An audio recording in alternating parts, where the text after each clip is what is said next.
Mesdames, Messieurs, bonjour à tous. Bienvenue à l'émission L'Ouvre Bibnon, présentée par Sophie Joseph Victor. On est le 10 juillet 2020. Ce matin, j'ai l'immense plaisir de vous présenter cet enseignement biblique. Et le sujet qu'on va traiter, c'est bien la sanctification. La sanctification. Tout d'abord, prions le Seigneur.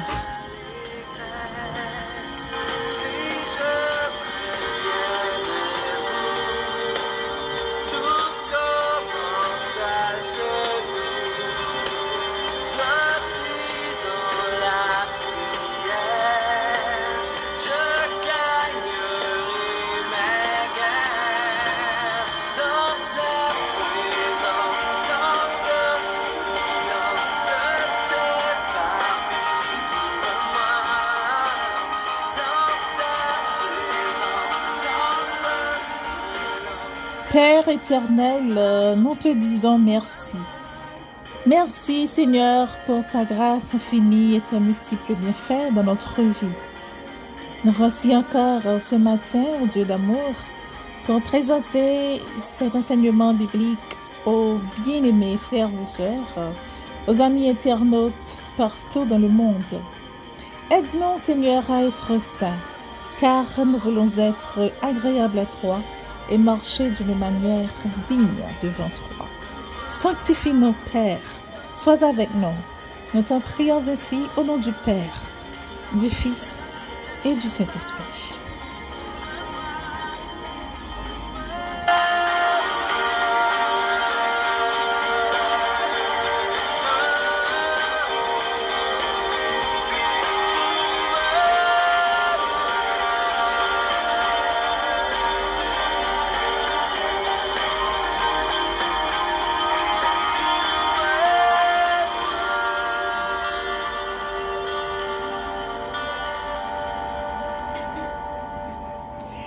Et oui, voilà, mesdames, messieurs, on dit merci à Luc Dumont pour cette belle chanson intitulée « À genoux ».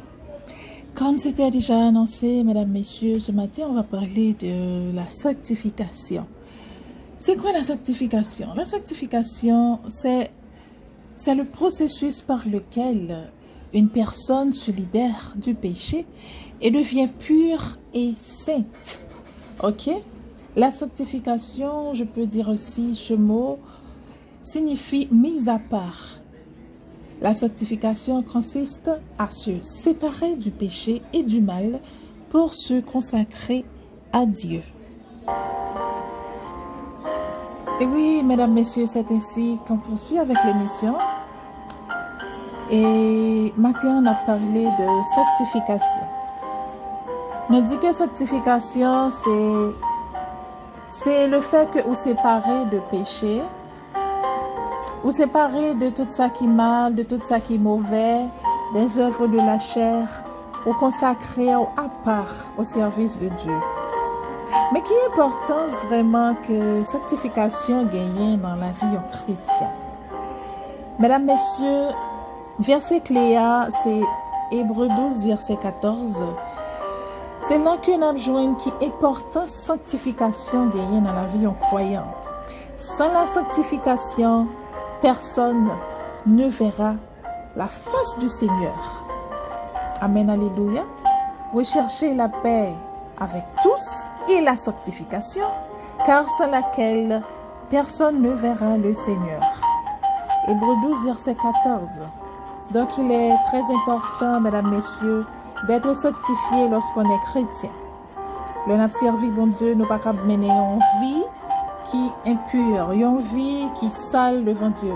Mais il faut que nous ayons une sanctification dans le cœur, dans l'âme, dans l'esprit, en fait, dans la vie, nous, pour nous capables de face Seigneur.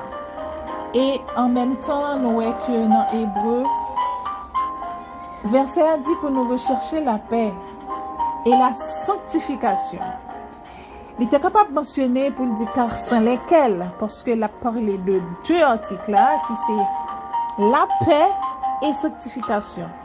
Mais il précisait, il mettait accent sur sanctification après qu'il dit rechercher la paix et la sanctification, car sans laquelle, et là mesdames, messieurs, apôtre l'a parlé de sanctification, car sans laquelle personne ne verra le Seigneur. Donc, tu es capable de gagner toute richesse qui est dans le monde là, tu es capable, c'est un grand dame missionnaire, c'est un grand homme missionnaire, ou connaît toute verset dans la Bible là, ou faire volonté bon Dieu, mais si on pas sanctifié vraiment, la difficile pour voir le Seigneur face à face. Et oui, mesdames, messieurs, on a continué, on a expliqué au Kenya qui différentes étapes qui gagnent dans la sanctification. Sanctification est subdivisée en 3 étapes. Il y a d'abord sanctification de position. Après ça, c'est dans Hébreux 10, verset 14. Celui qui croit en Christ est sanctifié en vertu du sang de Jésus-Christ. Automatiquement que on croit dans bon Dieu, ou bien en croyance dans bon Dieu, automatiquement on sanctifié. Si nous ouvrons la Bible ensemble avec moi, comme moi dans référence là, c'est dans Hébreux 10, 14. C'est la sanctification de position. Deuxièmement, mesdames, messieurs, il y a la sanctification pratique. Celui qui croit en Christ doit rechercher la sanctification en s'abstenant du mal et en recherchant Dieu. 1 Thessaloniciens 4, versets 1er à 8. Au reste, frères, puisque vous avez appris de nous comment vous devez vous conduire et plaire à Dieu, et que c'est là ce que vous faites, nous vous prions et nous vous conjurons, au nom du Seigneur Jésus, de marcher à cet égard de progrès en progrès. Vous savez, en effet, quel précepte nous vous avons donné de la part du Seigneur Jésus. Ce que Dieu veut, c'est votre sanctification. C'est que vous vous absteniez de l'impudicité. C'est que chacun de vous sache posséder son corps dans la sainteté et l'honnêteté. C'est sans vous livrer à une convoitise passionnée, comme font les païens, qui ne connaissent pas Dieu. C'est que personne n'use envers son frère de fraude et de cupidité dans les affaires, parce que le Seigneur tire vengeance de toutes ces choses, comme nous vous l'avons déjà dit et attesté. Car Dieu ne nous a pas appelés à l'impureté, mais à la sanctification. Je reprends pour vous, mesdames, messieurs, 1 Thessaloniciens au chapitre 4, le verset 7. Car Dieu ne nous a pas appelés à l'impureté, mais à la sanctification. Celui donc qui rejette ses préceptes ne rejette pas un homme, mais Dieu, qui vous a aussi donné son Saint-Esprit. Amen, alléluia. Nous avons remarqué que l'apôtre Paul mettait en pile précision, surtout dans versets 7 et 8, où il a dit nous, pour ne pas livrer comme nous à impudicité, pour ne pas abuser tête nous dans fraude, dans œuvre de la chair, pour ne pas faire comme si bagaille qui est anormal, pour ne pas dans cupidité, comme si amour de l'argent, pour ne pas avoir tout genre de bagaille ça yo. Mais pour nous plutôt mettre nous dans la pureté, dans la piété, dans la sanctification. Parce que si nous allons plus loin au verset 8, il dit que tout le monde qui rejette précepte ça yo, il n'est pas venu de Dieu, il a rejeté la parole bon Dieu. Il a rejeté tout cet esprit que bon Dieu lui-même mettait dans nous. Donc, il est vraiment nécessaire, mesdames, messieurs, lorsque nous avons servi bon Dieu, pour nous toujours rechercher la sanctification, pour nous mettre comme nous à part, pour nous sanctifier la vie, nous, pour nous capables de faire volonté bon Dieu et pour nous marcher dans la droiture. Nous allons continuer avec enseignement, mesdames, messieurs, je me dit tout à l'heure. Sanctification est subdivisée en 3 étapes. D'abord, moi, j'ai expliqué nous que sanctification de position, sanctification pratique, c'est ça que nous avons expliqué nous dans 1 Thessaloniciens 4, verset 1er à 8. sanctification de position, une fois que vous acceptez Jésus, ou croyez dans bon Dieu d'abord, ou saint. C'est la Bible qui dit dans Hébreux 10, verset 14, celui qui croit en Christ est sanctifié. Il n'y a pas à sortir de là. C'est trois types de sanctification. Vous croyez dans bon Dieu, automatiquement, au saint en vertu du sang de Jésus-Christ.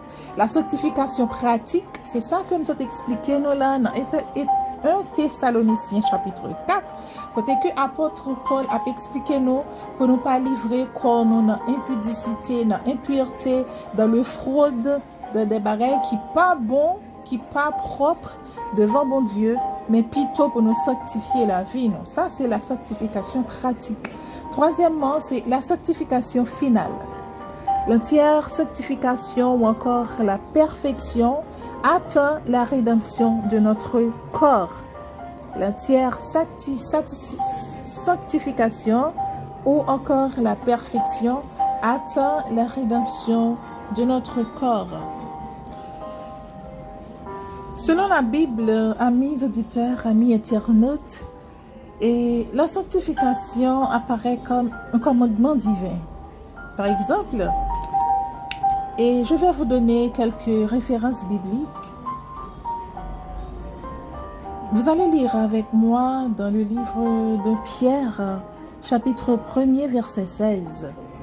Vous serez saints, car je suis saint.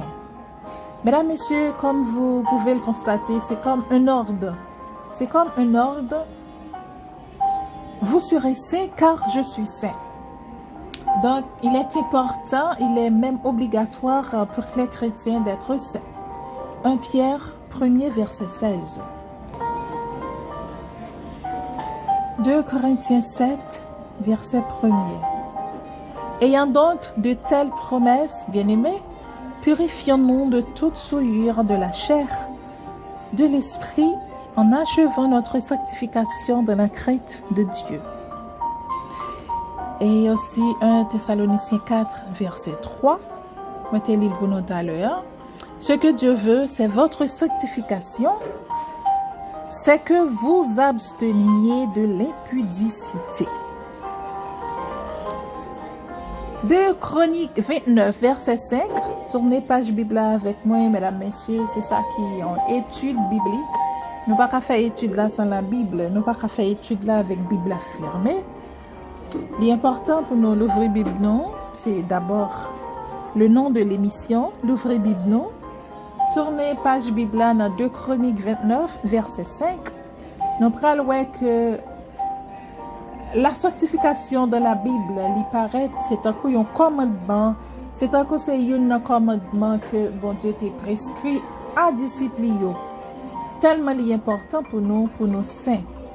Et il leur dit, écoutez-moi, Lévites, maintenant sanctifiez-vous, sanctifiez la maison de l'Éternel, le Dieu de vos pères, et mettez ce qui est impur hors du sanctuaire. Waouh, c'est un très très beau verset. C'est un verset édifiant, chers internautes. Je vais relire pour vous.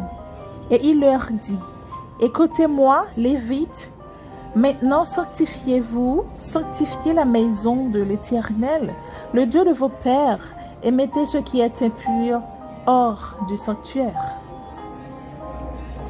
Et en dernier lieu, mesdames, messieurs, lisons Josué 3, verset 5. Josué dit au peuple, sanctifiez-vous, car demain, l'Éternel fera des prodiges au milieu de vous. Amen, alléluia. Josué dit au peuple, sanctifiez-vous, car demain, l'Éternel fera des prodiges au milieu de vous. Cela nous fait croire, mesdames, messieurs, que Dieu ne peut pas nous bénir dans l'immoralité, dans l'impudicité, dans les œuvres de la chair. Faut qu'il y ait une nouvelle naissance. Faut que nous fassions une deuxième fois. Faut que nous sanctifier. Faut que nous régénérer pour nous recevoir bénédiction, bon Dieu. Donc, bon Dieu, papa, le nous grâce sous grâce. Après que Josué précisé à peuple Israël là, pour nous sanctifier d'abord. Il n'a pas dit que bon Dieu a fait prodige pour nous, Mais il dit d'abord, sanctifiez-vous, car demain, l'Éternel fera des prodiges au milieu de vous. C'est-à-dire, si vous n'avez pas de propre, vous n'êtes pas prêt pour recevoir bénédiction, miracle, prodige que bon Dieu va le faire dans mes temps. Mesdames, messieurs, le son matin est venu pour l'enseigner nous, pour nous capables de sortir